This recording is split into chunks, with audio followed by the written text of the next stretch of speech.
Watu wanene ni watu wa Mungu. Bwana Yesu asifiwe. Na mbinguni wanaenda. Haleluya. Kwa hiyo naomba muwe na amani watu wa Mungu. Somo lisije likawafanya mkajisikia vibaya. Sasa wanene na wembamba sote sasa twende pamoja. Unene unadefiniwa vipi? Unene ni ile hali ya kuwa na uzito unaozidi uwiano kati ya urefu wa mwili wako na uzito wa mwili wako. Na kipimo ambacho kimezoeleka zaidi kinaitwa BMI ama Body Mass Index. Hii yeyote anaweza akafanya mahesabu. Unachukua uzito wako katika kilo, labda kama mimi nina kilo 70, alafu unagawia urefu wako square. Yaani kwa mfano mimi nina urefu wa sentimita 175, unaubadilisha kwenda mita, maana yake ni mita 1.75, una square. Maana yake mita 1.75 mara mita 1.75. Jibu utakalolipata, unachukua uzito wako unagawia hiyo jibu ulilolipata. Sasa utajipima kwenye makundi haya matatu. Kama jibu lako ni 18.5 hadi 24.9, wewe una uzito wa kawaida unaotakiwa kiafya.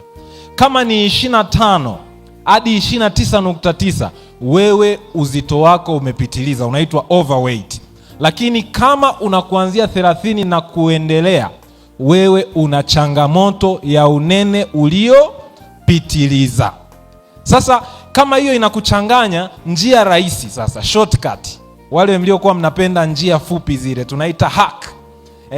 Hack ya haraka ya kupata kujua uzito gani unakufaa kwenye mwili wako. Chukua urefu wako, toa 100. Utajua uzito unaotakiwa. Kwa hiyo kama wewe una sentimita 100, una sentimita 175, sidhani kama kuna mwenye sentimita 100 humu, labda mtoto. Sentimita 175, toa 100. Maana yake mimi sitakiwi kuzidi kilo ngapi? 75. Kwa hiyo ukiona tu umezidi hicho kiwango, jua umeishafika kwenye overweight. Sasa kujua kama umepitiliza au bado, sasa unakuja kwenye kanuni yetu hiyo ya BMI. Kanuni ya unene ni simple sana. Hii iko proved, imethibitishwa na wataalamu duniani kote. Tunaita obesity equation, mlinganyo wa unene. Maana yake ni kwamba kiwango cha nishati unachoingiza mwilini kinapokuwa juu kuliko kiwango cha nishati unachotumia, maana yake unakuwa unahifadhi uzito mwingi zaidi. Kwa hiyo unanenepa na unakuwa na unene uliopitiliza. Hiyo ni simple. Kwa hiyo ukiona tu umezidi hivyo vipimo, jua kwamba either una kiwango cha nishati kilichozidi ama una matumizi madogo ya nishati unayohifadhi. Kwa hiyo kuna hayo mambo mawili. Mimi nimeyarahisisha kwenye lugha inayoeleweka. Tuna mapato na matumizi. Si wote wangapi wana account? Simaanishi benki, hata M-Pesa ni account. Nadhani wote tunayo. Sasa ukiwa wewe kila siku miamala inaingia tu na hautoi, maana yake akaunti yako ya M-Pesa itaendelea kufanya nini? Kuongezeka. Lakini ukiwa unatoa kuliko unachopata, utajikuta unaanza kudaiwa songesha, si ndio? Unakuwa tayari umeishaanza kupungua, yani unakuwa sasa una deni.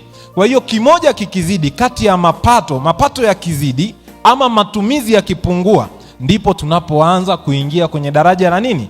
La unene. Kwa hiyo ukiona mtu hajanenepa, jua huyu mapato na matumizi yanaendana sawa. Au kama unaona anaanza kukonda, basi jua matumizi yamefanya nini? Yameongezeka. Au kama matumizi yako pale pale, basi mapato yamefanya nini? Yamepungua. Hiyo ndiyo mlinganyo wa unene na haubadiliki. Sasa sababu ziko mbili. Tumeona kuna mapato na kuna nini? Matumizi. Sasa tuanze na swala la matumizi kwanza, maana ndicho watu wengi tunapenda. Hata tukipata hela tunatanguliza kwanza nini? Matumizi. Sasa sababu zinazopunguza matumizi, maana kwenye unene shida ni kupungua kwa nini? Matumizi. Moja ni tabia ya mtu, uvivu, kuto kufanya mazoezi. Hiyo ni ya kwanza. Kwa hiyo ukiona kama matumizi ni machache, moja ya sababu ni kwamba hauna shughuli za kutosha. Inawezekana we sio mvivu, lakini haufanyi mazoezi. Ndio maana nimetenganisha uvivu na kutokufanya nini. Inawezekana wewe ni bosi, ni CEO, unakaa ofisini masaa 18. Wewe sio mvivu, unafanya kazi. Lakini hatukuumbwa tufanye kazi za kukaa. Mungu alitupatia kazi ya kulima ili misuli na viungo vyetu vifanye nini? Vimove. Kwa hiyo ukiona kazi yako inakubana, lazima utafute namna ya lazima ya kufanya nini? Ya kumove. Kingine ni uvivu. Kuna wengine muda wanao wa kutosha, ila wanaishia tu kwenye mitandao ya kijamii, ni Instagram, wanamaliza hata saa zima. Alafu ukimkuta tena ni mnene. Huyu unaona kabisa hapa kuna shida ya uwakili wa mwili. Jambo la pili linaloweza kupunguza matumizi ni mazingira. Mazingira unayoishi yanaweza kuathiri matumizi ya nishati. Kuishi mjini kunaongeza uwezekano wa kupunguza matumizi ya nishati kwa sababu ya uwepo wa vyombo vya usafiri, daladala, bajaji. Leo nilikuwa na Pastor Butoke wakati wa huduma kuu hapa, ikapita kwaya moja inatokea Lupa Tingatinga. Wale watu ukiwaangalia wote hakuna mnene. Nikaja kugundua kumbe Lupa Tingatinga ni kijijini, yani kutoka nyumbani kwenda center kununua nani, lazima ufanye nini? Utembee. Lakini ikaja kwaya nyingine hapa, sikutaka hata kuuliza imetoka wapi. Tulivyoona mili tu tukajua watakuwa wanatoka wapi? Wanatoka mjini. Kwa hiyo kuishi mjini kunaongeza hatari ya kupunguza matumizi ya nishati. Haya, jambo lingine ni mabadiliko ya kijamii. Kuna jarida